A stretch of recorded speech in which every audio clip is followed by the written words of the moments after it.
मीरपुर नाम के शहर में तेजस अपनी पत्नी नीरू के साथ रहता था। पति पत्नी दोनों ही नौकरी करते थे। एक दिन तेजस गांव अपनी माँ के पास फोन करता है। हेलो, प्रणाम माँ। जीते रहो माँ, तुम दादी बनने वाली हो हैं? अरे वाह, ठीक है बेटा, मैं कल ही आती हूँ।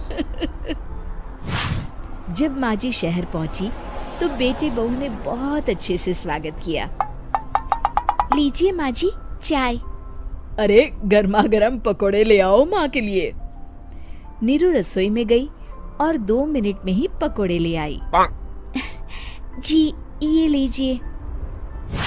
बहू जादू से बनाए हैं क्या? अभी तो रसोई में गई थी।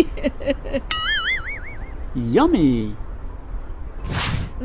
माँ जी, शीला रसोई में पकोड़े तल रही है, मैं बस लेकर आई। हे भगवान, मेरा धर्म भ्रष्ट कर दिया तूने। अब तो गंगा जल से शुद्धिकरण करना होगा। दूसरे दिन, माँ जी मैंने नाश्ता बना दिया है, ऑफिस जा रही हूँ। पर अभी तो घर का सारा काम पड़ा है। शीला आती ही होगी, झाड़ू पोछा बर्तन कपड़े वो सब कर लेगी।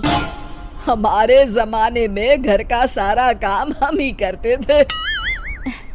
जी माँ जी, आप बहुत होशियार हैं, मैं घर ऑफिस दोनों नहीं संभाल पाती। तो जरूरत क्या है घर से बाहर जाकर चाकरी करने की? वैसे भी घर का काम खुद करने से घर में बरकत आती है, समझी?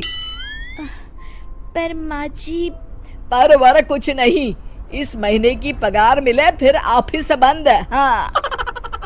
रात को नीरू तेजस से कहती है, सुनिए जी, माँ जी बोल रही थी कि मैं नौकरी छोड़ दूं।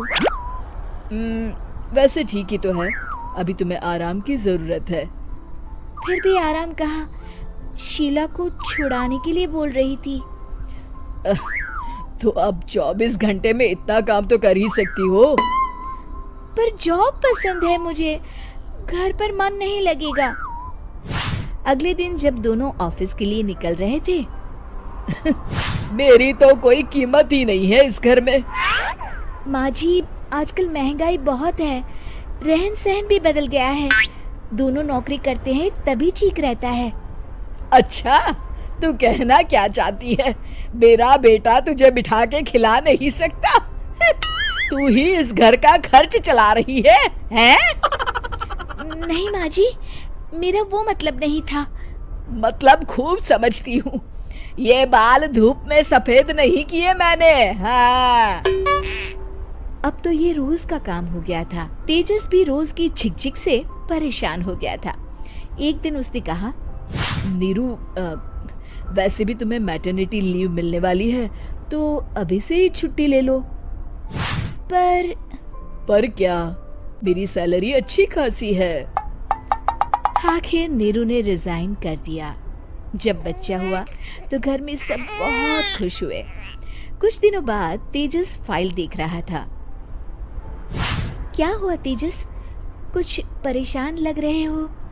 अब हाँ, वो हमारी जितनी सेविंग्स थी वो तो हॉस्पिटल में और छठी के फंक्शन में खत्म हो गई है नीरू। और अभी वैसे मंदी चल रही है तो मैं बोल रही थी कल मुन्ना को हेपेटाइटिस का टीका लगवाना है। नीरू, क्या पोस्टपोन नहीं कर सकते? नहीं जी, बिल्कुल नहीं। अब तेजस को समझ में आ रहा था कि उससे गलती हुई है। पैसों की कमी का असर घर के माहौल पर भी पड़ रहा था। अगले दिन, बेटा मेरा चश्मा और ये दवाइयाँ ले आना, पर्चा देते हुए माँ जी ने कहा। जी। तेजस, मुन्ना के लिए दूध का डिब्बा और डायपर भी ले आना, और ये किराने के सामान की लिस्ट है, इसे भी लाना है।